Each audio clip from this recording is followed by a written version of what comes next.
92. 92. So we're already starting at like 30 minutes into a conversation. Yeah. Because we were trying to figure out the topic and something else came up. And so now we figured out that this something else is just going to be the topic. And maybe the best way to describe it is attachment to life or attachment to, I don't know, unsafety or attachment to not being saved or attachment to do something. Yeah. So then we're going to kind of backtrack the backstory and then dive back in. Sure. We went on a little road trip, and on the way home from Florida, we're driving along, and there's a little turtle driving or walking across the. See, the fact that you say little is already an issue. I guess he wasn't that little. He was a good size. But you said little, right? So that's already a clue to you that what's happening. A little unprotected turtle, a pitiful little turtle, who was scared. He was scared because the car ahead of us drove by, and he pulled his head back in, like, what's this? So, and he's walking across the road, and I see him, and I pull over, but probably pull over too late, and I run back instead of like turning around. I didn't even consider that, but I run back to try to get him. One car drives around, gives him a wide berth, and then the car behind him ends up hitting him. And I'm just devastated by this. Like, way more than, one should be, considering the endless amount of dead things on the road anyway. So, on one hand, it is just one more, but on the other hand, there's a little bit of, I saw it happen in front of me. There's a little bit of, I was actively trying to save it. There's a little bit of, I'm projecting some sort of malice onto that second car that actually hit him, was it on purpose? Was it not? I don't know, but it felt like it was. I don't know. But it bothered me. It still bothers me. Well, no, we should clarify that the universe has since. Oh, the universe has since. I was editing the previous podcast and I was putting my headphones on, and it slipped out of my right hand, and the hard plastic, not the soft cushiony part, but the hard plastic part, hit me right there in my eye socket to the point where I was bleeding and I have a bruise. So it's a literal slap in the face. So I'm just I will tell you this. So I'm not trying to be rude, but I get very frustrated when you try not to feel things. And to me, that seems so counterproductive to anything that one would like we are trying to do with our life. And then two, just like surviving, like, right, actually living a life where you don't get smacked in the head and bleed and now have a nice shiner on the side of your, like, quite literally completely counterproductive to the where the universe is not going to start smacking you in the head. And so my frustration is coming off, I want you to be well, but when you're too stubborn to be well yourself, that's where it's hitting me. Right? So just realize any frustration I have, it's that loving frustration of what the fuck, right? This is another version of what the fuck. Unsafety? No, it's just like, how many fucked up decisions can you possibly make to where it is completely obvious what you should be doing, and the universe is like, guess what? And then you're not. And the stubbornness behind that is what frustrates me. There's no need for stubbornness. I feel like if the universe brings interesting scenarios into your life where you're like, oh shit, this is some big messaging. Like, turtles are dying in front of me as I'm attempting to rescue them, and now I'm bleeding from my face. This is big messages. And so to shy away from the second the messages start to get big, one, it's already too late. And two is, you better address it now before it gets bigger. That, that's energetically, that is how I see the universe. Yeah. I mean, I agree with that. So there's no reason not to. And the frustrating point with me, so I will just air out my grievances, and then airing of the grievances, and then you will move on to you. Is that you stubbornly do not want to go into the area where it hurts so much, but not seeing the other end of it of like, wait, but I should actually see what the universe is trying to tell me. Right? Like, I know I don't want to go there, but the fact that the universe is trying to tell me these things means this is the time to go there. Do you see what I mean? Like, as far as messages from the higher realms coming, there's no denying it. And then not even naturally like, oh, well, let me go ahead and explore this area with myself. No, the universe wants you to explore this area within yourself. Right? So to me, when the universe like blatantly comes out of the blue and goes, here's what your picture is right now, and here's what you need to explore, that is like, almost like a gift. Like, this is the time, this is the prime time for me to energetically release this from my system. And you fight the universe the hardest when that happens, as opposed to lean into it. So that is my grievances.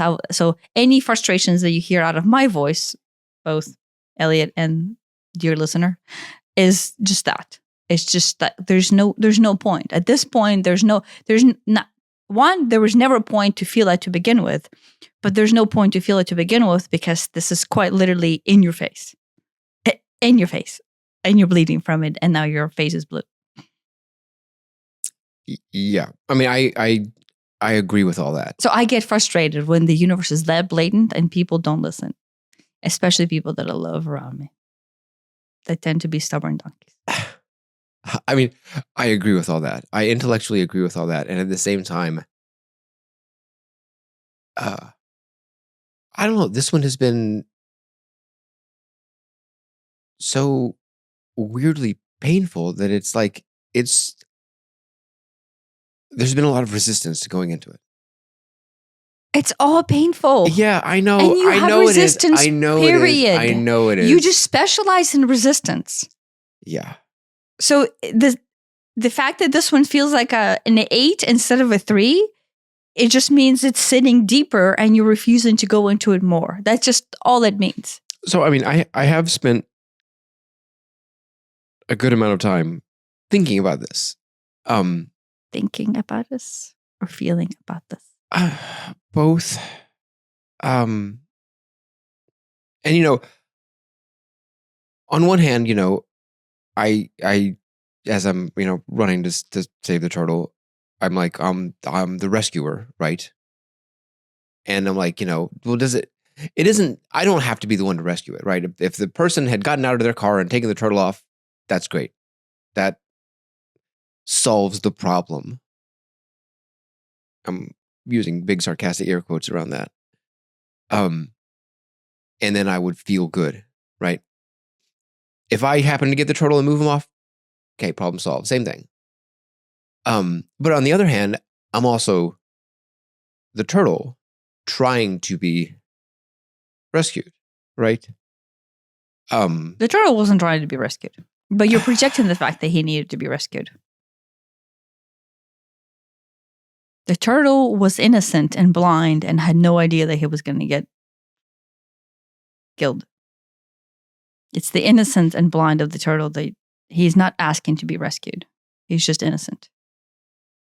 I mean, there's that. I mean, I do, personify human emotions into things of, oh, he's scared. Oh, he needs help. Oh, this and that. Sure, we do that. I do that. I did that with the turtle. I did that with Haley when she was on the side of the road. We stopped and got her. Yeah. But my point to that is, okay, let's just try to start assuming there's a lot in here. So let's just try to unravel a thread at the time, even though they all tie together. Let's just go into one. The fact that you're projecting that the turtle needs to be rescued, right, is what? Well, there's some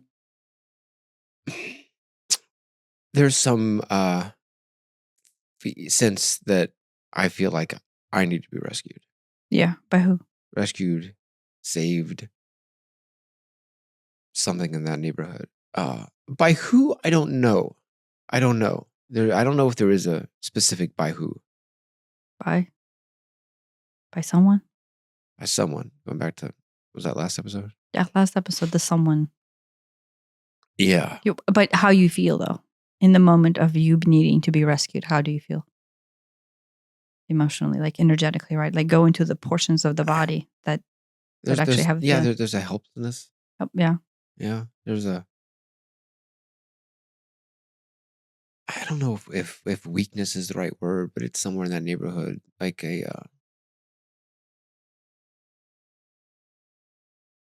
Yeah, that you.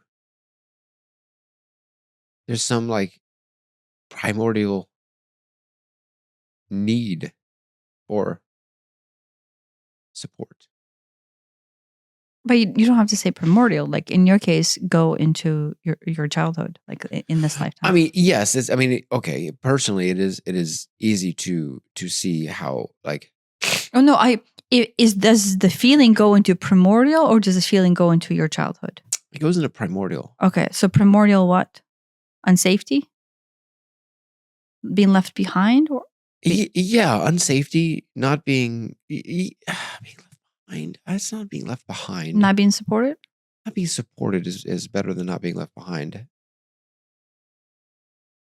Like it would be easy to draw parallels to my childhood with, my mother specifically. But at the same time, that something about that just doesn't feel. Big enough? Yeah. Yeah, so from where then what form are you in? If you're not in the form of Elliot, at age of 0, what form are you in when you're not supported and unsafe? Right? I don't know. And it may be just, Elliot age 0 not supported. It might just be that. No, I'm not asking you to logic it. I'm asking you to feel it energetically. If you have to go into your mind and you had to imagine the form, or you had to imagine the scenario, you have to imagine the thought, like the belief. Is there a place where that belief is coming from? Is there a vibratory frequency in which it sits? I don't know why I'm getting this, but I'm getting this like idea of like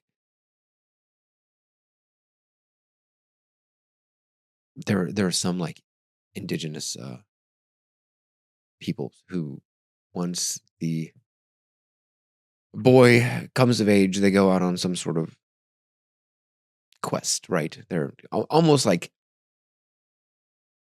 it's almost like a big deal is made about it, and like and we've seen documentaries where they talk about this, where like the men like almost very deliberately and oh, what's the word I'm looking for? They make a big show out of. They take the boy away from the mother or the women, and then they kind of like put them out into the wild, and they have to, I don't know, survive a week or kill the lion or whatever it is they have to do. They have to like it's some sort of like quest in order to, and then they return. They leave a boy and they return a man, right? No, I'm like, what? Where's that coming from? Right. I mean, I'm not quite sure. I mean, I could see how it's completely paralleled into your life this time. Like it's completely a reflection of your life this time. Oh yeah, how's that? I mean, connected to Aiden leaving. No, you're just projecting shit onto Aiden. Okay. If it's this deep, my question is it this deep from this lifetime and you are refusing to feel it from this lifetime? And the overwhelm is just you have been refusing to feel it from this lifetime? Or does it go back into, resonant lifetimes before that? Right. I can't point to anything specific in this lifetime that this is familiar with. Okay, so if I had to digest it without my psychology degree, but I don't want you to not to feel this, right? So like if I'm saying that and then I'm just psychologically progressing it out as a field, make sure you actually follow that field or correct me if I go off course, right? Okay. That leaving like leaving a home as an adolescent child and going into the world and basically conquering the world or hunting the lion, right? And then having that much emotional outflow about it, I would say that it relates to you feeling unprepared and unloved and unsafe in the environment in the matriarchal system, right? And being yanked out of matriarchal system of love, but not having enough support in the patriarchal system to where you feel like you know where to go as a man. So the imbalance between I feel loved and supported as a man, right? As a stereotype of a man, right?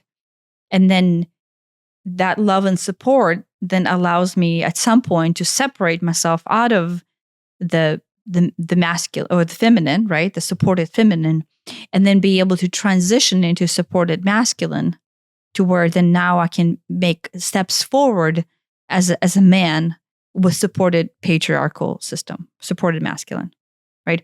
Supported feminine into the supported masculine transitions, right? Like a man societally wise, right? It's like, like I know we have it as a trope, but in general, right? Like there's this energy of feminine that you separate from the completeness of feminine, and then you enter into the more masculine interpretation of energy, but you leave the feminine to go into the masculine.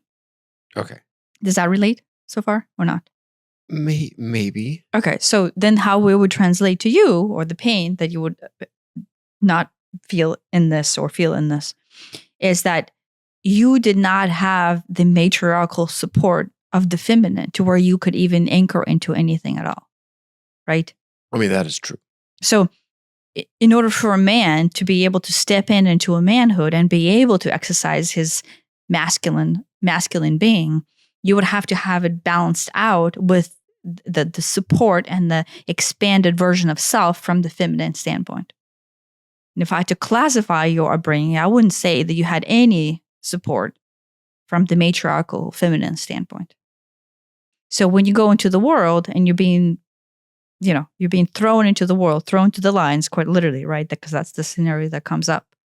You don't have a base to stand on.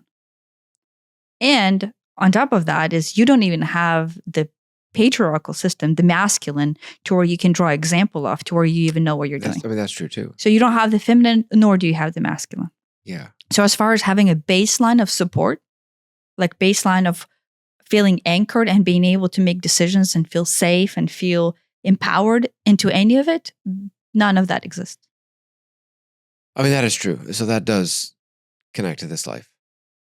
No, but this life is a representation of it in the brushstroke way of what it means to have feminine and masculine energy balanced within you.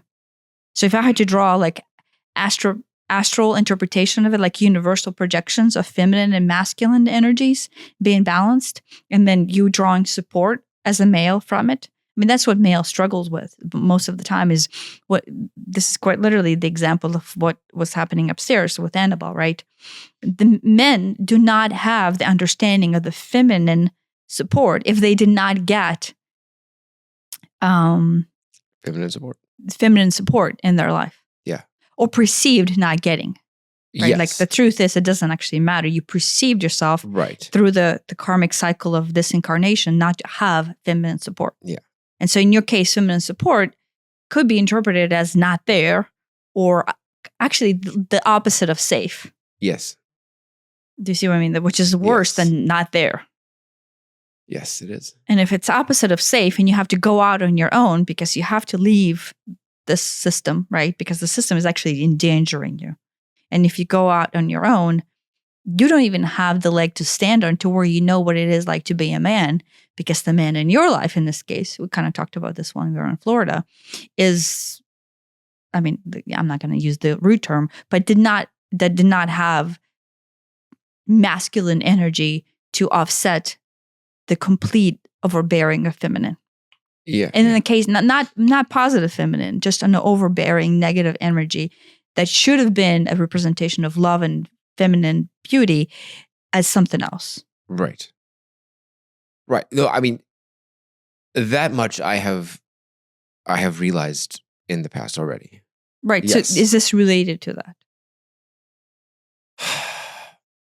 It's a man, right? It's a young adolescent boy. It's a young adolescent turtle, and he's innocently going out into the world, right?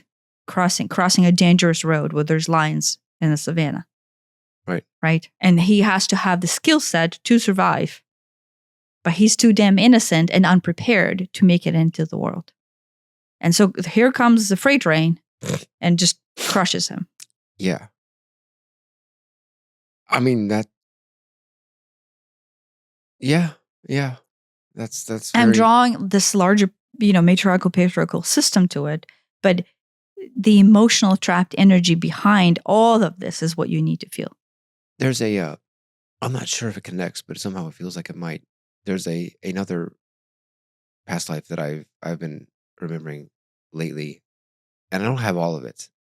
I don't have the beginnings of it, but I'm young. I don't know, late teens, and I'm running away from something, and I'm on a uh, a, a boat, like a shipping vessel, and this is, I don't know, back in the day, and we're on the west coast of something.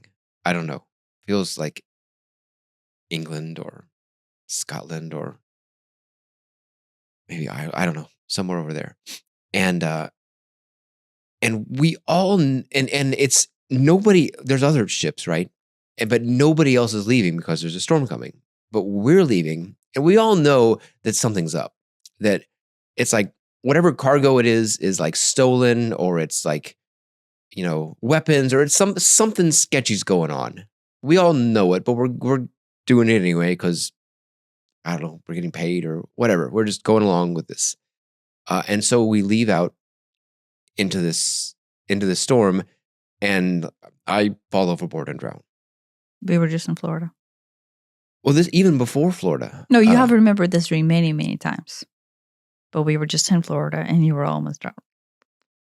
Most of the time. Yeah, well, yeah. I mean, that's so, true too. No, I'm just saying, so energetically, the trapped energy in regards to not addressing this would come up if you're in a scenario that is very similar to your past life where you die with unprocessed emotional trauma. So maybe that's why that's coming up. I mean, it doesn't matter why. I'm just saying there's parallels, right? Yeah. Yeah. No, I mean, yeah. I mentioned it because it feels like there's something there, even if I can't. Yeah, but if you're running away from something, right? And then the scenario that you just described is just another version of a young man going into making his way into the world, running away from something. Right. This is unsupported. If anything, I mean, I don't know. The difference, if it matters, is instead of being kicked out, I'm running away from something. Kicked out versus what? Like in the indigenous, example, the boy doesn't want to go out, but the boy is forced out.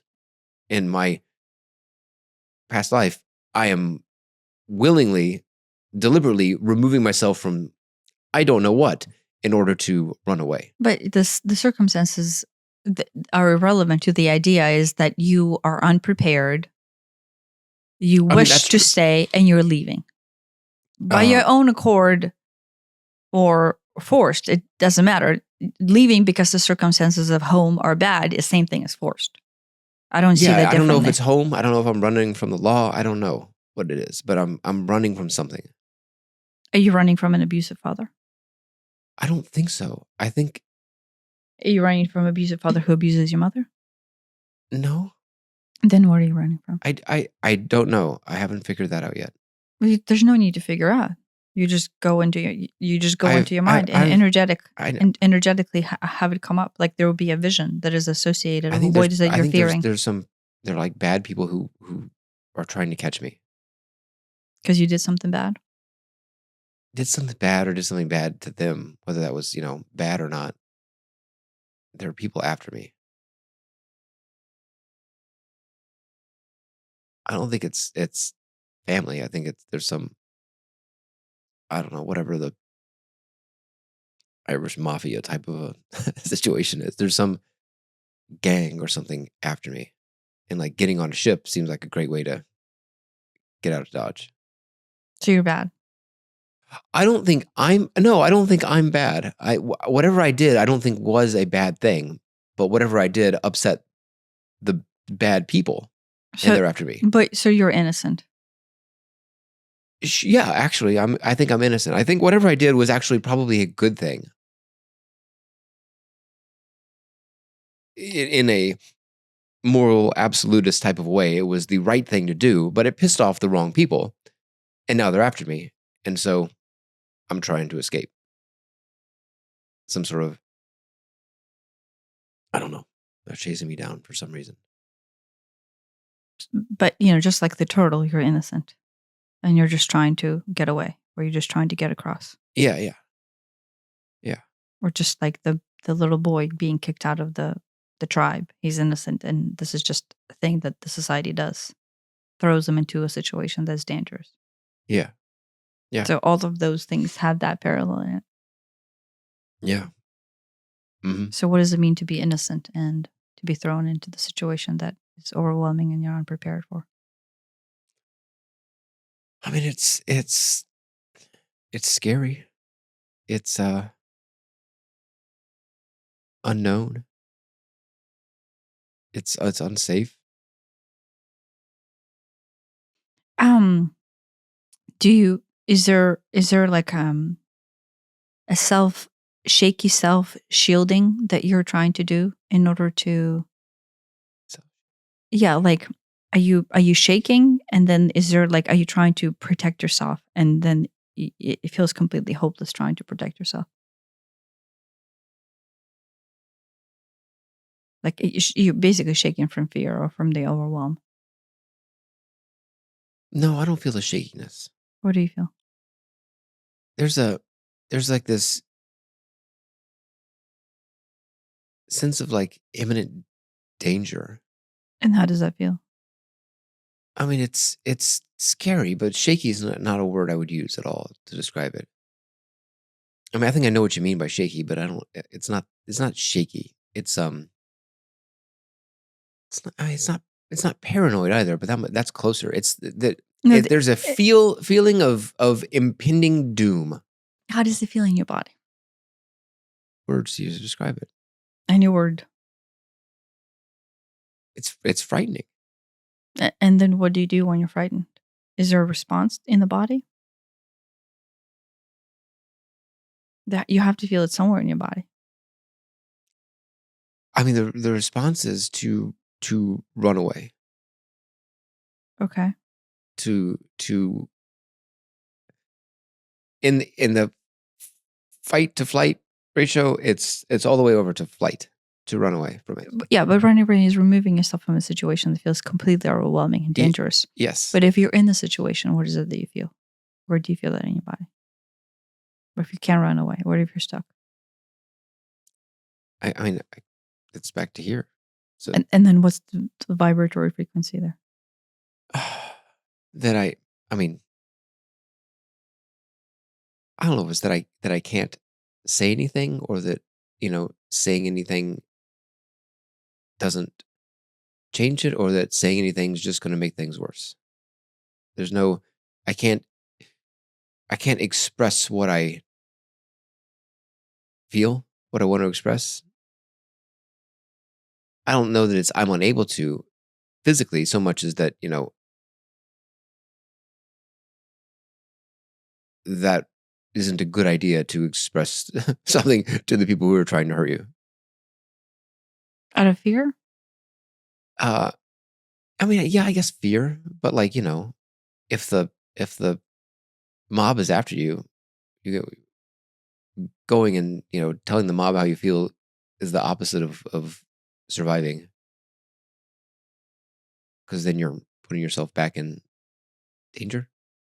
And if you're a child going into the African man ritual? I mean, same thing. What are you going to say? I don't want to. It's like that's just if that's just the ways of those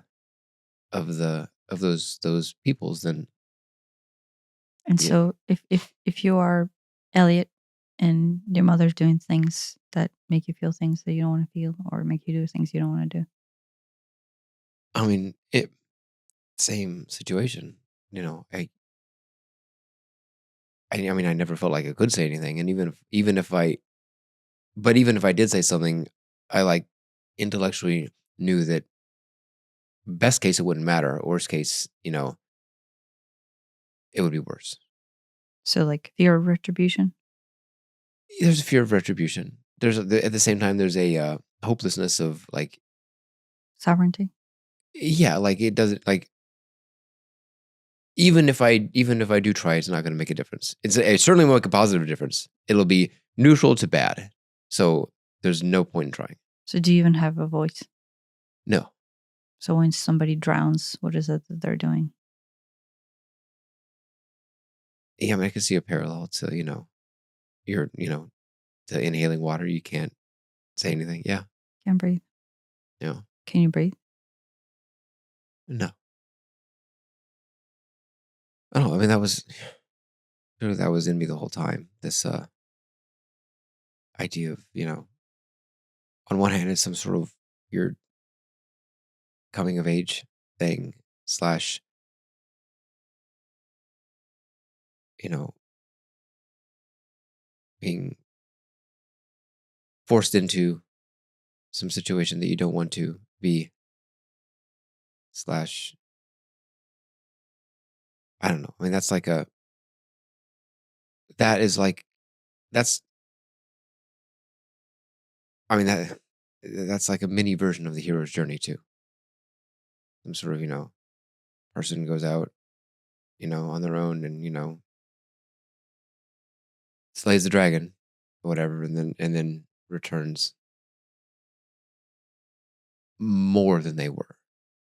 Right? I mean, I understand that's the idea behind any of these examples, the tribal ones or whatever. Um, and I also understand that at step one, nobody's out there volunteering to be the hero to go out and do it. They're not. Oh, this sounds like a fun quest. They're in like every example, they're like forced into it through circumstance or through something, right? Yeah, but what does it mean for you to go on the hero's journey? What is that? Is that archetype situation? I don't know because I was Because like like I can't relate to that. well, I never thought that it like I'm like, well, this, I see it in all these stories, but I don't see it in myself. But like I can in some weird sense over the course of, 60 seconds, I can, kind of project some sort of mini hero's journey onto this, epic of the turtle sort of. Um But every single story that we describe, both your past life, the vision of a boy in the tribe going out to become a man, and the turtle is the same story. that's what I mean. Like It's like your it psyche is this has 3 different ways that it basically identified the exact same story. yeah, that's what yeah. That's what But I mean. all of them, It is all like of this them is innocence being lost, and then it doesn't have a voice. The turtle doesn't have a voice because he's dead. The boy doesn't have a voice because he can't even say that I'm not ready for it. I need more support. I need more time.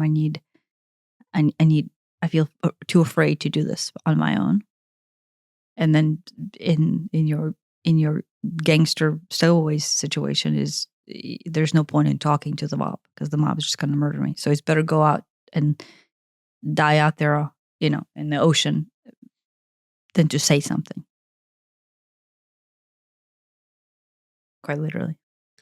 yeah, right. I'd rather drown and not being able to speak than speak.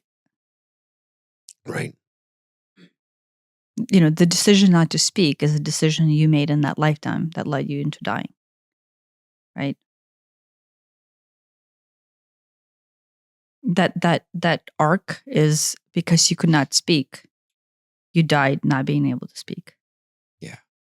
And the turtle can't speak. The turtle can't go, "Hey cars, I'm right here." He's just an innocent thing doesn't even know what to do. He's just trying to get across. Right. And you were over there trying to help turtle speak and failed at it. Right. The voice of the turtle. and Advocate for the turtle. and the boy going out, he can't say anything because it goes against the norm of the social dynamic of the tribe. Yeah. He's helpless. Yeah. Can't speak about it. No, I mean, I those came up obviously because they are all the same thing. And you can't speak to your mother. Yeah. And still continue not to be able to speak to your mother. There's no way that doesn't bother you until this day. Yeah. Is there a trapped energy in that as well? Just not being able to speak right now to your mother? I'm not necessarily blindly speak, superficial level, but speak about things that matter. Yeah, I think so. I mean, the last time I did talk to her, I had my own airing of grievances, and that felt very cathartic. Yeah, but is there grief of being in a situation where you can't speak? Right? You have deemed that relationship as I can't speak. Yeah, yeah. Well, like, There's no I don't have a voice. For me to reason, for me to say anything, there's no speaking there. Like the entire relationship has always been deemed with no speaking. yes, yes. Has the relationship ever been anything other than superficial? Right. No, there's grief there. Yeah. Yeah. And desire for things to have been different from the beginning. Yeah. Right. There is. There's all the what ifs of, what if I had Voice. a voice? What if I had tried harder, tried different, done anything different, Yeah. In hopes of. In hopes of things working out differently, in hopes of, having the type of relationship that I wanted. Support system. Yeah, support system. Love. Yeah, love. Someone to rely on. Someone to take care of you. Right. Right. But that's like boy separating from matriarchal idea of what mother support is. Right. Yeah, yeah. Or grieving the fact that you never had it, or grieving the fact that I don't know, can be had forward. Like letting go of your ideas of innocence. Yeah. Yeah, I mean, they my parents do come to mind from time to time, and it is kind of like it's sad that, you know, I don't talk to them at all. But at the same time, there's this I don't know, part of it's a logical part and part of it's a feeling part that that I don't see a path forward that isn't any different than how it is today. I don't, I know you can relate to that with some of your family members too. Uh, and Yeah, but it's there's a big difference. With me, my voice is not stuck behind that idea. You came into this world with a stuck voice. yes, no, I know yes, you, I have always verbalized what is it that I feel, and what is it that this is presenting as. There's never a point within me where I'm not verbalizing how I feel about my connection to them, the fact that I don't like artificial relationships, the fact that I need honesty, do you know what I mean? yeah, There's always communication in my throat chakra to where I'm allowing myself to verbalize how I feel, and then give them an opportunity to say whatever they need to say to me back. And then the circumstances flow out of that. It's different than what you have. So don't relate your situation to mine. Okay. I see the difference. And I see that, I never did have a voice in my family, my entire extended family, even. I don't know. The last time I talked to them, I I mean, I know it's, an hour's worth of a phone call once, but it that felt like I actually got to express myself. I actually got to say how I feel. It didn't change anything. Didn't from a, it changed something for me because now I felt like I actually got to express myself. But it didn't change the situation that we're in, but Whatever it released within you, whatever the kindling of expression that you felt, right? It was not enough not to have this still be trapped. So the fact that you still have, you're still grieving over a relationship not had, or rethinking the circumstances to be different from the past, right? It's still a trapped energy you're carrying from the past into the forward, right? The total scenario is still there, and you getting smacked in the face is still there because energetically you're not releasing or processing or acknowledging that you even feel it inside, right? mm-hmm. Actualizing yourself into the lifetime where, why you're choosing to drown, but through not having a voice instead of staying back and facing whatever it is that you're afraid to face, is the parallel there too. And I never even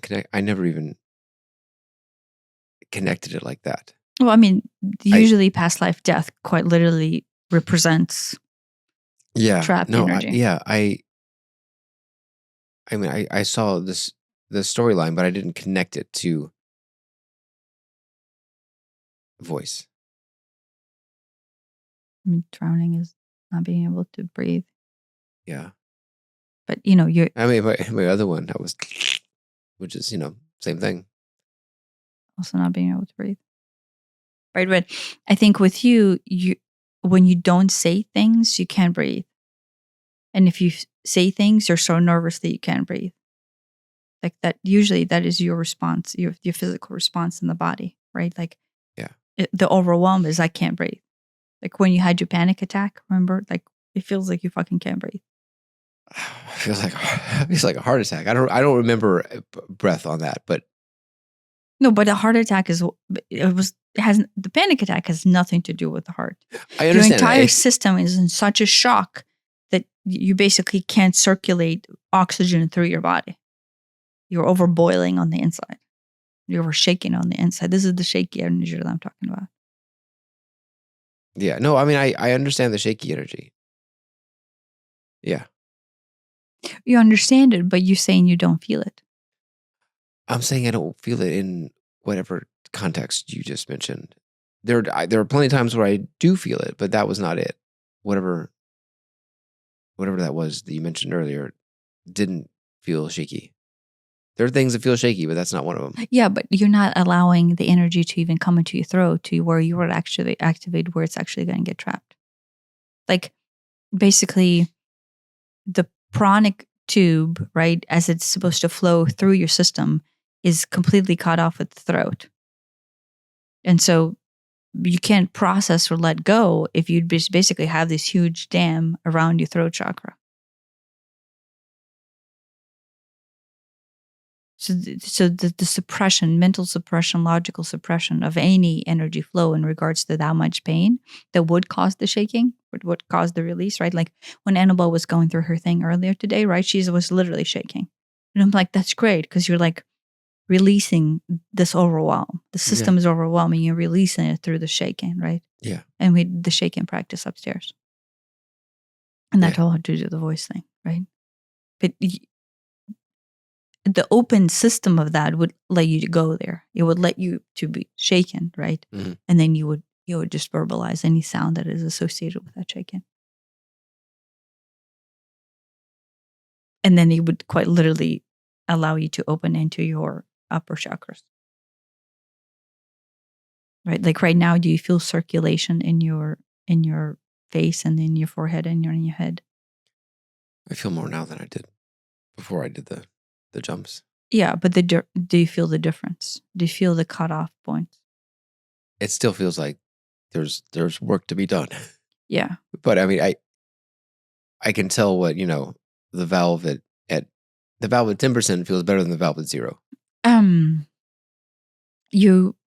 This is just an observation that I know about you. Whenever you enter into an uncomfortable state, your how there's like muscle controls that go off whenever there's trapped energy.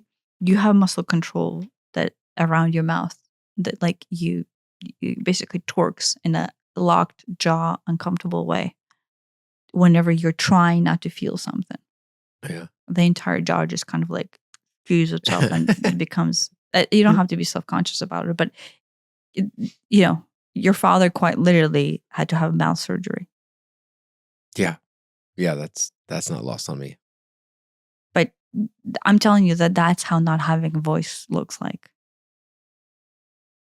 And you have been afraid of having throat cancer your entire life. I mean, yeah, I guess not lately. When I but met you. When you met me, yeah. Yeah, when I met you, right? And I would like smoke cigars or I would, whatever. You would like flip out the chance of you getting throat cancer. You need to do everything possible. You don't have to get throat cancer because chances are you're going to get throat cancer because your father had throat cancer. No, your father had no voice and he got throat cancer. And you're afraid of what it means to you to continue not to have a voice. Yes. And the universe gives you dead turtles and bleeding temples. Yeah. Difficult for me to. I mean, right now, it's the connection there is crystal clear. It's difficult for me to get there initially. When I'm at the surface level of it's a poor dead animal, or even half a step below, when it's like, well, I can see that I'm trying to protect the turtle. I can see that I am the turtle.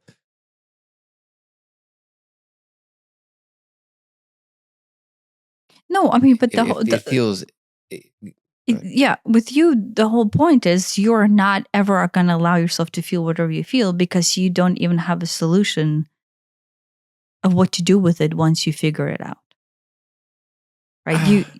As a child, you feel so overwhelmed by the feeling and then much less acknowledgement of it being truthful that there's nowhere to go.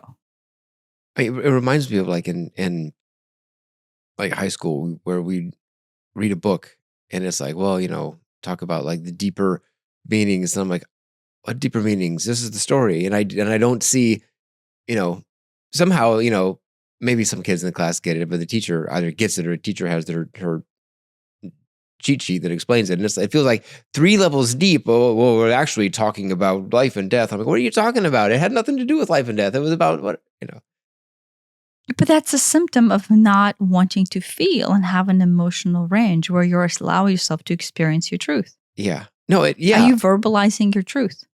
Yeah. Do you ever verbalize your truth? Like yesterday when I flipped out on you over the Target bag thing, right? And I was having my moment. You didn't say anything back to me. You didn't stand up for yourself. Did it feel like it was a trap? Did you feel why did you feel the need to stand up for yourself? No, not really. Did it bother you? It bothered me that you were attacking me in a way that seemed out of proportion to what it was. Yeah, but that's it? But you felt attacked. I felt attacked. Why not say something? And I thought I said like, what's going on? But I don't think I got a response to that. Yeah, but you could have said like, okay, this seems unproportional. I thought I said literally, this seems unproportional to what it is. Okay. So I thought I said literally that. You feel like you expressed yourself. I mean, or do you think you wanted to express yourself more and you didn't? That's the question I'm asking you. I'm not saying. Okay. I'm not asking you. I mean, I obviously could have expressed myself more. Did you want it to express yourself more? Deep down, at the truth level, at the level of truth. Yeah, I did. That's the trapped voice that I'm talking about. It's not necessarily, I'm not saying that everything should trigger you or you should not, you could see the scenario and you can go, oh, look, Tanya's having her fucked up moment where she's yelling at me over nothing. You could be completely aware about that, not be bothered by it at all, and go, okay, well, I'll just give compassion and give space to Tanya as she's, raging over Target bags. Right. That's fine. That's different than, oh no, and she's raging at me about Target bags, and now I have an influx, and I want to express myself, and that's different than not having any response. Right. No, I felt I could tell something was going on. And it wasn't, there would have been a time in my life when that would have been super duper triggering to me. And it wasn't. It was like, it was annoying. It was, but it wasn't triggering. It was like, it was weird. Triggering. It would have been triggering as if, look, I'm not loved because I've done something That's wrong. what it would have been. That is different. I'm asking something different now. So it didn't do that. It was like, it was interesting. It was like, something's going on, and I'm going to try to give you space for that. That's fine. But did you want it to say something? That's a whole other line, right? The whole other line is, did you want to say something?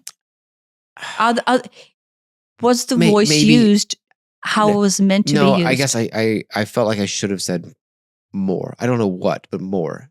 But that is the trapped energy that I'm talking about. In the littlest things. Right. Yeah. It doesn't even matter if you do or you don't. It is completely irrelevant. It is the energy flowing? Am I speaking my truth? Am I feeling like I am able to speak my truth when I need to? Do I have a voice? I'm not saying this should trigger you and that should not trigger you. The question is the prana flowing, or is there a back thought of, no, I'm not going to say something, or no, I should have said something, or no, do you know what I mean? Yeah. The concept within itself is separate from... In the moment, I feel like I said... I feel good about what I said, but now I'm like, I wish I had said more. But that's the trapped energy, right? Yeah. Because in the moment, I didn't think this, but now I'm like, I can see how years ago, I wouldn't have said anything, but the fact that you wish you said more means you wish you had an open voice. Now, to 24 hours later, you don't feel like you have a voice, period. Yeah. But our relationship started on that, right? So so that not having a voice is still at the essence of our relationship. And right now, it's still being trapped energy. You still don't even know what that means. True. And the truth is actually not about having a voice or not having a voice. It's just having an open throat chakra where you're able to be in the position where you can do anything and say anything. It is the freedom to be in, freedom to speak. Right. Right. I mean, I recognize that. I recognize that it isn't about saying something specific or not. That's the surface level thing, but it isn't that. Yeah, is the energy flowing freely in the sense that I believe I have a voice. Right. Right. I mean, that's subtle. It's important to understand, though. I do understand that. Like so many things, it's like saying something or not saying something is actually irrelevant. That's if any, that's not the cause and effect. That's the second order thing. Well, second order based on the fact that you have a free form of expression. Right. You have a voice, and I'm able to do whatever the fuck I want. Yeah, yeah. If I want to yell at you about Target bags, I could do that. And then you could say something back to me, and it's irrelevant this way or the other way. But I'm expressing myself how I feel. No, but, right? Right. As stupid as irrelevant it is, I have a voice, and I expressing my full frustration about Target bags. I'm not holding back. I feel fucking frustrated. Right? Yeah, I could tell. No, but right, there's no hiccup in the fact that I am frustrated and I have a feeling, I have an emotional outflow, and that emotional outflow is I want to communicate my frustration with you about target bags. I agree. Right? I agree. There was no restriction there. No, but logically speaking, should it be bothering me? Yes or no? If I had to dig down into like, why was it bothering me? Because, well, I can't even trust you because you can't even like honestly tell me that you did or did not. And when you actually did, you're lying to me that you're not, like I can see all that, but I can process all that and go, okay, that's what the triggers were. And that's what it would have triggered you, is because then, she can't trust me. So I'm unlovable because look, I did something and I can't even remember that I did it. And now, you know what I mean? Like that's its own thing. But just being able to flow within that truth and express self within the truth of frustration is step one in acknowledging that you have an emotional influx. Right? Yeah. If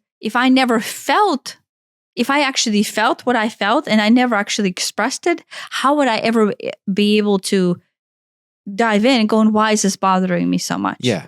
No, yeah. So voice is not about a voice. It's about flow of truth. Right. To yourself. For yourself. Right. It's a flowing of truth. Yeah. And flowing of truth allows you to then go into the emotional range that it has trapped behind it. Right. How can you express your emotional range if you're not even willing to verbalize how you feel? Right. It's like a prerequisite of even exploring yourself. Right? Yeah. It's like, it seems like it's there for the other party's benefit on the surface, but it's really not. Maybe it does that too, but that is not the primary thing there. I mean, I'm not saying, we have to fight over it, but simply just saying, oh, look, I feel attacked about, yes, I fucked up and it looks like I did take the target bag out and yeah, it was my fault and I fucked up, but I do feel X. And that's what you wanted to say. Sure. I do feel if you were going to Target, you should have looked in the trunk before you left to see if it was in there.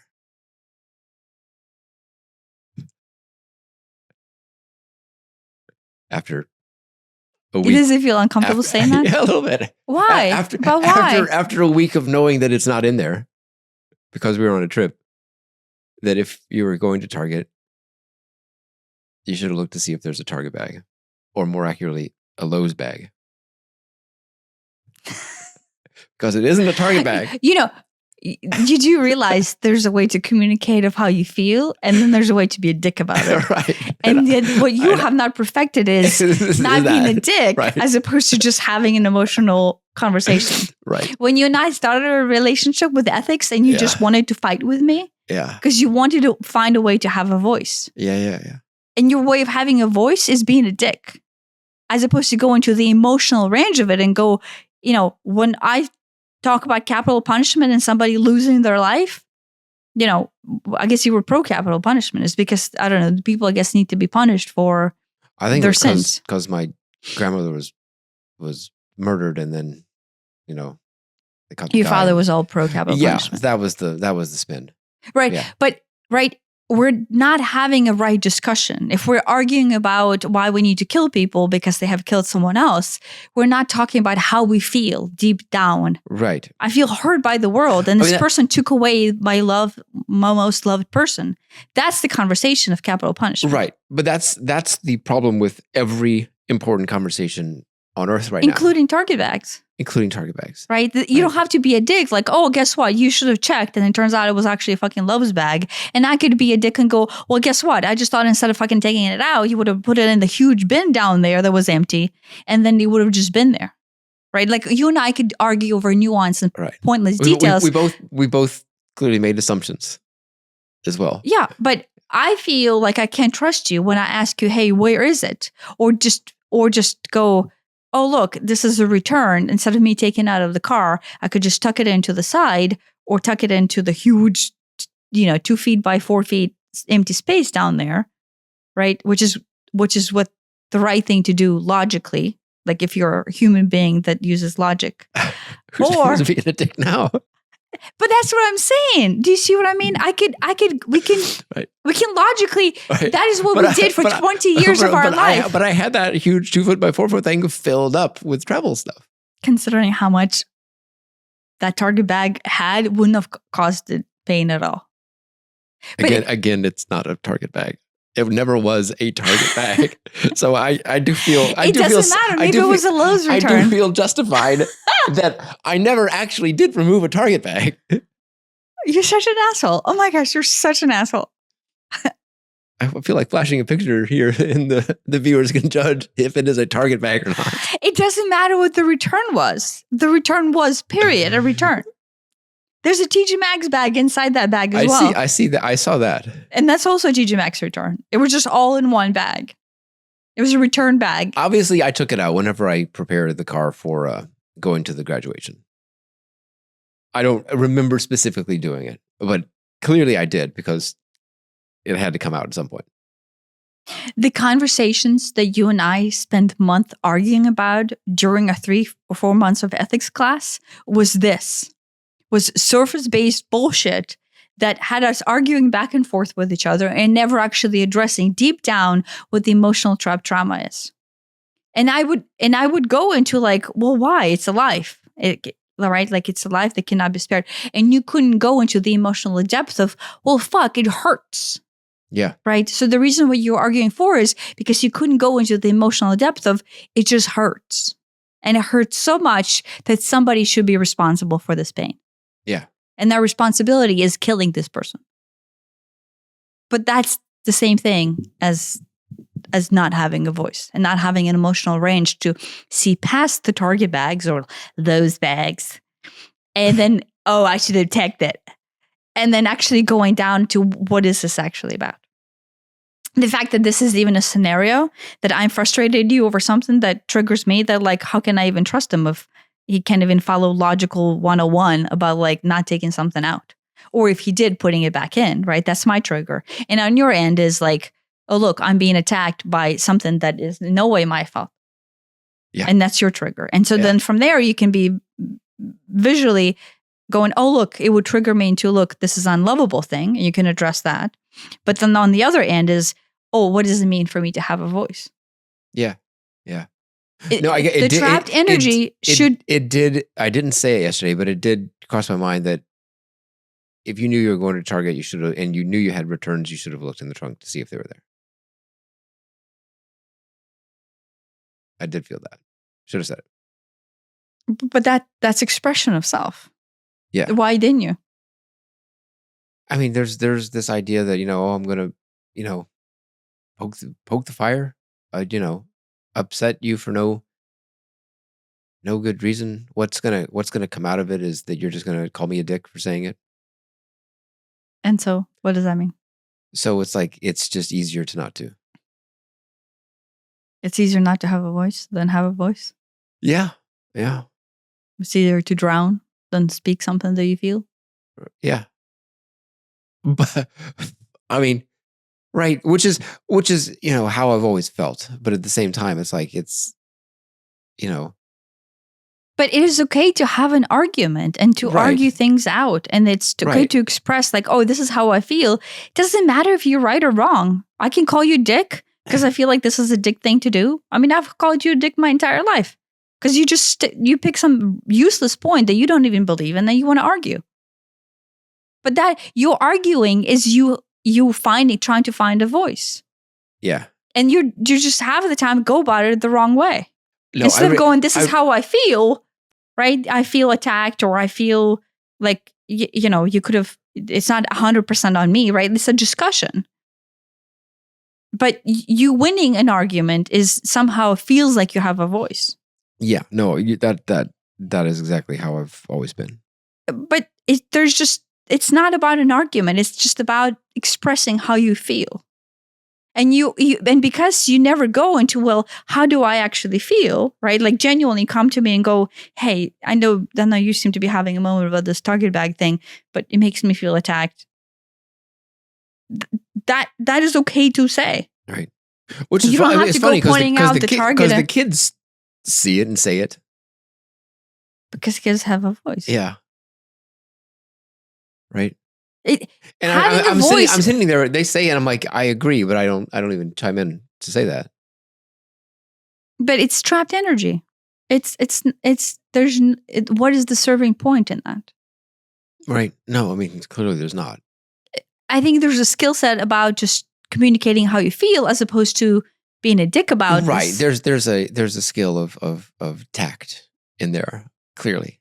And if you see me overreacting about it and you say, okay, this seems unproportionate, the question could be is, oh, hey, it's triggering you somehow. What is it hitting? Right. I mean, I thought there's about that. There's that conversation. I thought about asking that, but because you attacking me makes me feel this. It could be a genuine conversation to where both of us use that opportunity to open something within ourselves. I mean, I wish I had done that. I thought about saying, hey, this seems to be really triggering for you. Why is that?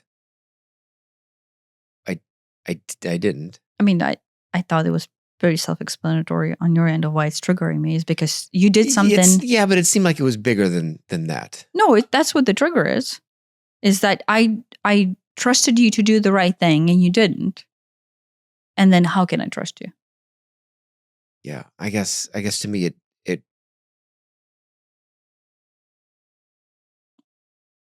I don't know. I don't know. Maybe if I had remembered that it was going to go, maybe I'm like, how could I ever have remembered to put that back in? Is what I'm thinking.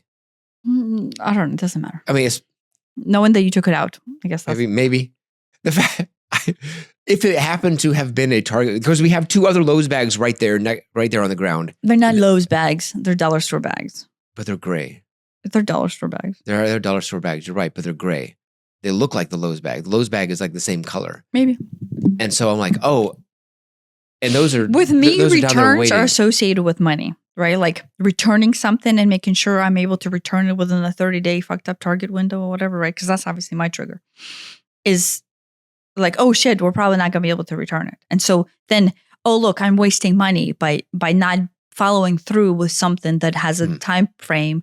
So it's money thing. It's like a safety, money, safety through money. And then if I can't count on you to make sure that thing is in there, and then you were telling me that you didn't even take anything out when you did, and then this relates to ... money, therefore relates to ... safety. That's the whole thing, right? Yeah.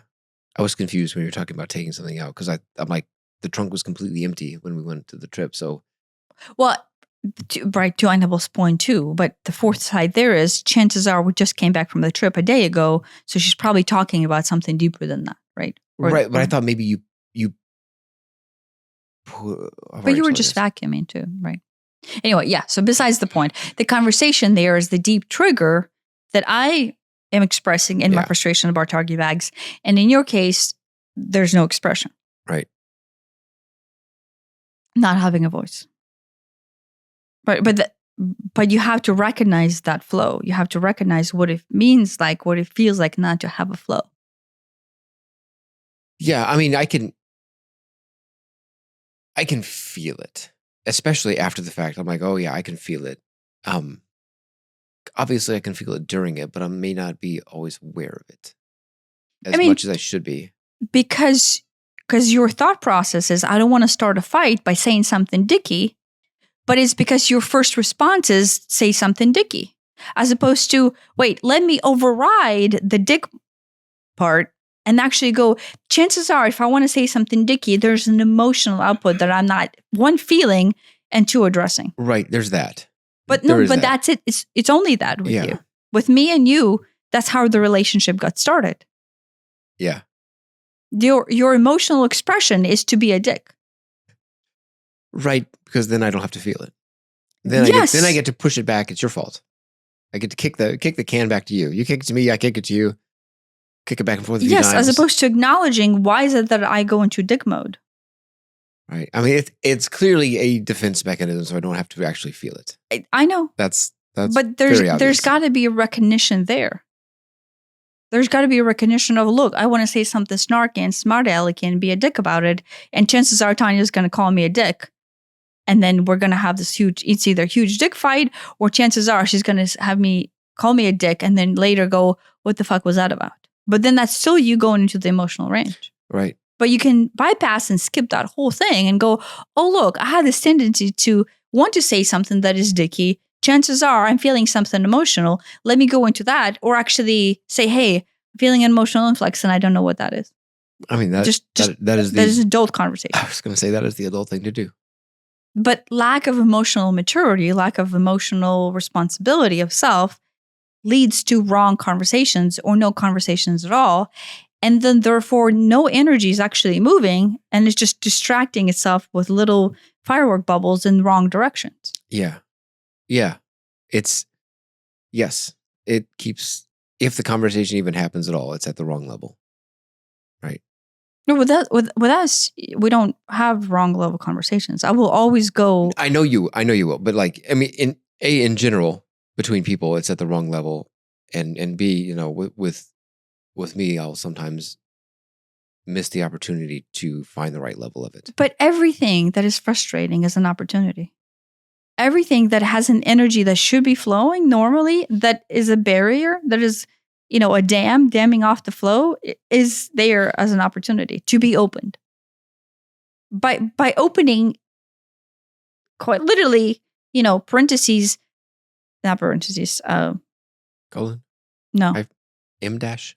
Equals to acknowledged. Acknowledged. It has to be acknowledged. And in your case, like, I hate to say it, it has to be verbal. I think it does have to be verbal for me, if nothing else, to strengthen the verbal muscle. Well, because you have like zero work of it. Yeah. It's nothing, or it's asshole mode.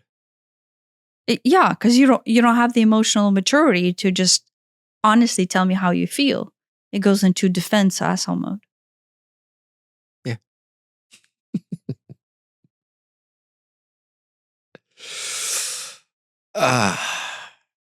Good times.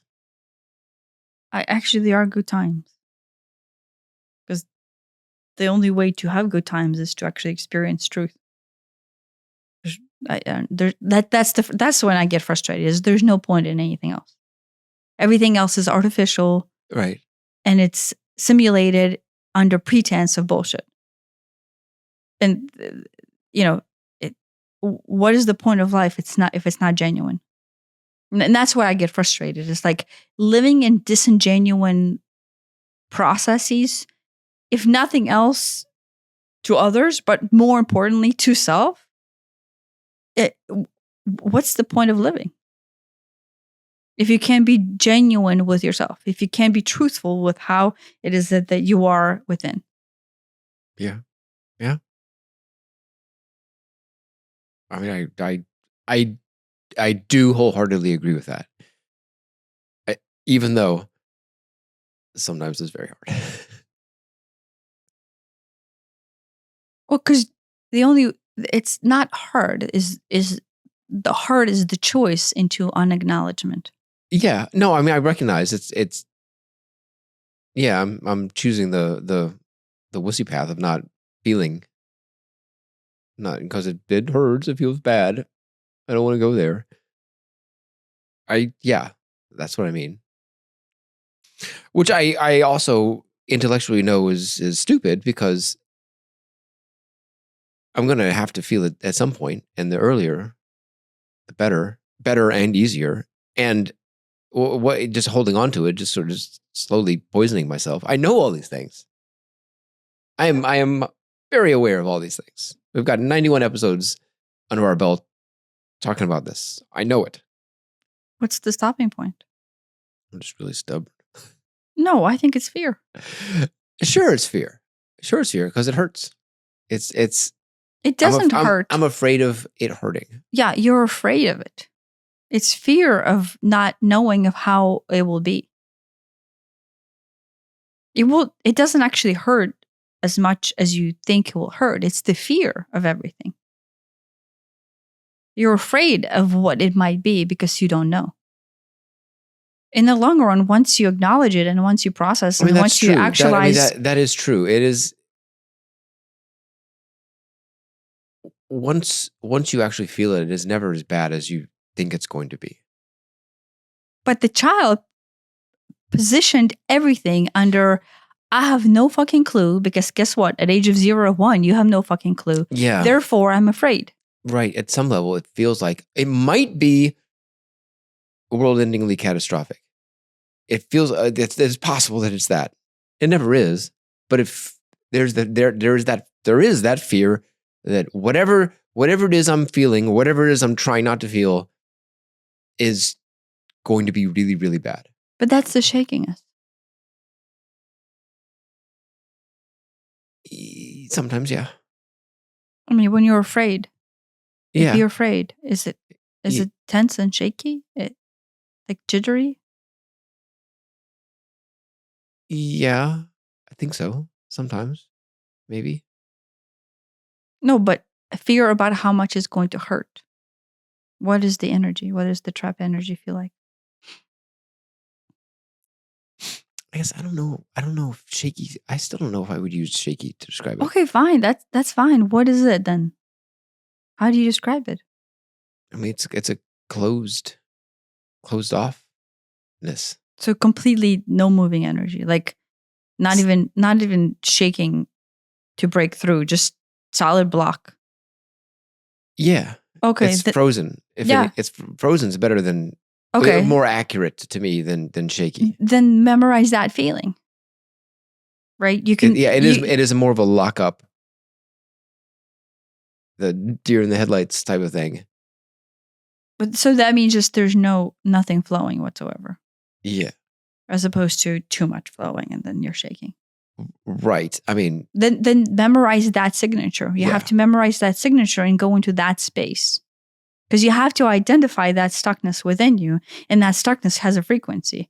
And so with me, when I say jittery or shaky or, trembling, I know there's a frequency that I can tune into, right? Because it's basically an energetic frequency that you can tune into to go into the space where you're refusing to go. Yeah. And it's a very easy way in. Yeah, no, I'm familiar with that technique because I've used that before for different things. So in this case, memorize this complete closed voiceness. Like, I'm unable to speak. I'm unable to have a voice. And feel the signature of that box, unmoving box. Because it still has a frequency. The fact that it holds a space means it has a frequency. No, I mean, I can tell. Yeah, I can tell. Yeah? Yeah. I mean, memorize it. Because the only way out of it is to know what it is. Yes. To acknowledge it. Yes. And then, like I told you earlier, basically, once you know where that space is and you know the frequency, then intuitively you would know the tone that you can use. And in your case, it has to be a loud tone, has to be a full expression of tone to start to unlock that frequency, to start to offer it the, what's the word? Something out of phase? Yeah, the out of phase tone. To cancel it out? Well, to start opening it. It's not to cancel it, it's you're accepting it and acknowledging it, but to start opening it and integrating it, right? Because I don't know, are we already way over or not? Probably an hour and a half. Okay, well, I'll just say this. So in the book, he talks about a fulcrum point, right? And the fulcrum point is basically the balance, right? Mm-hmm. So if you have an emotional influx, right, then there needs to be emotional release or emotional acknowledgement into emotional influx. And so the goal is to always acknowledge when you're going into an influx, so then you can offer it the inverse of that tone to bring it back into the balance, to bring back into the fulcrum point. The point. release is via a tone? Well, through Tom Kenyon, yes, right? Because he's a voice guy. So all of his healing that he basically talks about is done through acknowledgement, and then acknowledgement, right? But then in his case, the tool is tone or sound, right? Or really frequency, but the best way for him to express frequency is through voice. Right. But in all honesty, I think it's the best way for everyone to express frequency, but maybe especially for you because it is the least amount of way that you actually use to communicate. Yeah. That makes sense. Right. Like whenever I sing to the cacao and whenever I just like make up little songs and the little songs are silly and whatnot, but I'm constantly toning to release. That's interesting because I've got music in my head like almost all the time. And when I say almost all the time, I mean probably like 90% of the time there is some sort of, maybe it's a song we've heard. Maybe it's some song that from the past. Maybe it's some sort of new song that it's been beamed into my head, but I never really sing it out loud. Yeah, why not? Yeah. Basically, for now on, always be singing out loud. Toning, singing, whatever it is. I literally walk around the house making up silly songs about our animals and the weather and the neighbors and all that. Yeah. There's always some sort of silly song. Nobody knows where Murmy goes. Yeah, but it is a tonal healing expression through voice. Yeah. I mean, right, the fact that you do that and the fact that you have no reservation about expressing yourself. I thought you were going to say no filter. And that you have no filter. There's a connection there. Yeah, but in his book, he literally, the entire Hathor material that he channeled out is basically just that. The existence of human being consists of a frequency, right? That your entire body is a frequency, right? They see everything through frequency, right?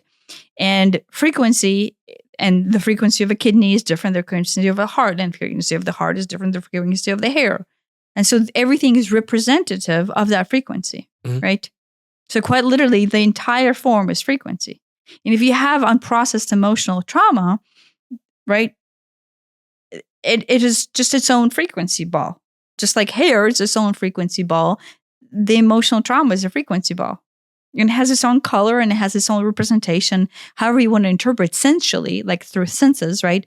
It has its own look and it has its own sound and frequency is sound, right? So the fulcrum point, right, of like for hair to be hair is it has its frequency, right? And it's in balance with the state of isness, right? Right. And when, this is, I don't want to jinx it, but like if somebody were to go into radiation therapy and all of a sudden the radiation inserts a frequency that is foreign to the body, then the hair goes because the hair is now being offset and off of the fulcrum point of balance into being. Like chemotherapy? Yeah, right. Or radiation therapy or whatever, right? Yeah. Right. Same thing with the kidney. Like if you have enough trapped energy that is throwing the kidneys off of balance, right? Then you would have kidney disease because kidneys have its own frequency and its beautiful interpretation of lights and colors. And then emotional trauma that is trapped inside the kidneys, which is usually anger, right? And frustration and helplessness and all that, would cause the kidneys to lose itself. And then you have kidney disease. There's I think there's a connection there to like the, what's his name? The epigenetics guy. Bruce Lipton? Bruce Lipton. Like, because like all of our cells, whether it's an eyeball cell or a brain cell or a heart cell or a finger cell, they all have the same DNA, right? Mm-hmm. But yet there's some sort of set of switches on and off that turn it into a, bone cell or blood cell or whatever. Yeah. You could probably look at it as, as a frequency difference that is flipping those switches or, triggering it to express itself as a skin cell versus a blood cell or a whatever. Yeah, cell. it's a frequency variance that expresses itself in its truest form. And when it ceases to express itself in the balanced true form, we experience disease. Like dis-ease. Like we're not at ease. We're not at balance. Yeah. So but epigenetics is it just an interpretation of how a body interprets change in frequency. The word disease. I was in, I think it was elementary school, and I had to make some sort of poster. I think I've told you this before. One of those trifold posters of that you do in school, and it was about some sort of, I don't know what disease thing, and big block letters. I wrote disease at the top, but I misspelled it. DIES. I don't know. I misspelled it, and so And your parents didn't say anything? No, the teacher's like, you misspelled disease. So now I know how to. I very quickly learned the correct spelling of disease. But every time I hear the word disease alone, like not in the middle of a sentence, but like you just emphasized it, I'm like, I know how to spell that. No, but there's an emotional trauma trapped. There is an emotion. Yeah, there is. And you can feel. There you go. Here's a practice. Feel the signature of that emotional trauma, which is basically the fulcrum point is not in balance, right? Right. It's sitting somewhere, and you can feel it here on one side. In order to balance it, you need to offer it, and this is just one of the techniques. You need to offer it its inverse frequency. Yeah. And the tone. Well, so next time you meditate, honestly, there's a tone. Just expressing that out loud to you feels. Yeah, no, feels good. And that's a technique. A lot of times just talking out loud releases it. But you can always tone it as well. Mm-hmm. Yeah, no, I mean, I've expressed plenty of things out loud to you that I've had trapped over the years, and they just kind of goes away. No, I mean...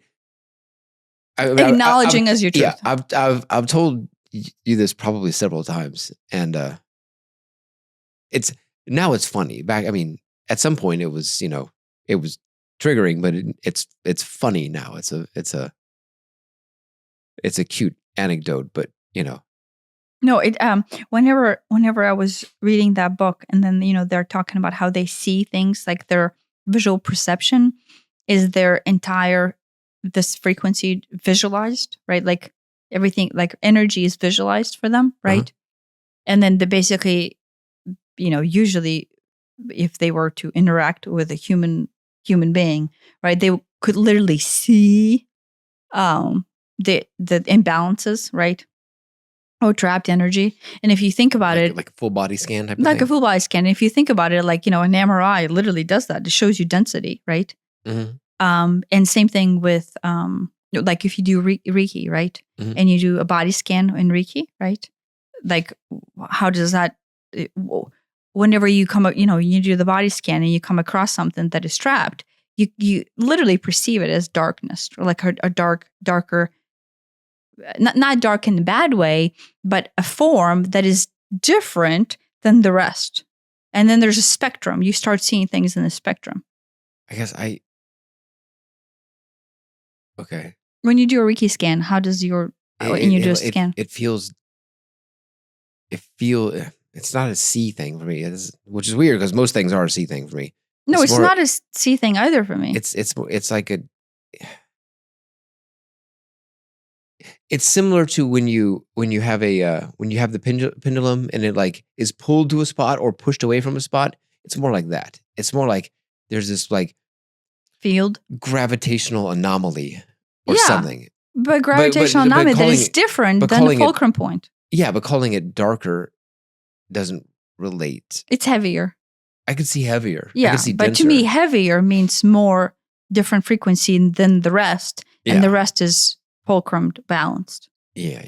Right, and I'm not saying the rest is fulcrum balanced, but at this point, I'm able to see. I know we're saying the same thing. We're just using different words, but like no, I see it denser, and to me, denser means darker. Okay, to me, darker is more of a vision thing. And this, I don't see it. And as this a vision. is not, which is so many things are vision things for me, but that is not. That is I can sense it, and I don't even know what. Saying feel is not even the right one. It isn't even a feel. It's like some, annoying. It isn't even annoying. There is a sense. There is a different sense. Feel is the closest one, but it isn't feeling either. I mean, it's not tasting. It's not smelling. It's not knowing. It's not seeing. What are the other ones? We got 5 of them. It's not hearing. Is it knowing? Feel. It's not knowing. It's not, I don't know it. I feel it. But like, it's not touchy feel. I feel it in some fourth or fifth dimensional sense. Okay. I mean, that's just your interpretation of it. No, I guess. I know it's, how it makes it into the But- mind is yeah, but then almost irrelevant, but it's through my that own feeling, right? If you feel how it feels, Mhm. then you would intuitively know the energetic inverse of that feeling. Yeah. In as much as when you're using a pendulum and you can feel it pulling or pushing away from a spot, that's the closest description I can have in a 3D sense. But it's, imagine, add extra dimensionality to that for a body, because it isn't like that. There very, very much feels like there is a physical barrier, right? Now do it in a non-physical sense. Yeah, but just That's what I'm talking realize that physical barrier is a field. about. I know. It's an energetic field that either Attracts or repels. attacks or repels. Yeah. But yeah. Is that a wrap? I think it's a wrap. Thanks for listening. Thanks for listening.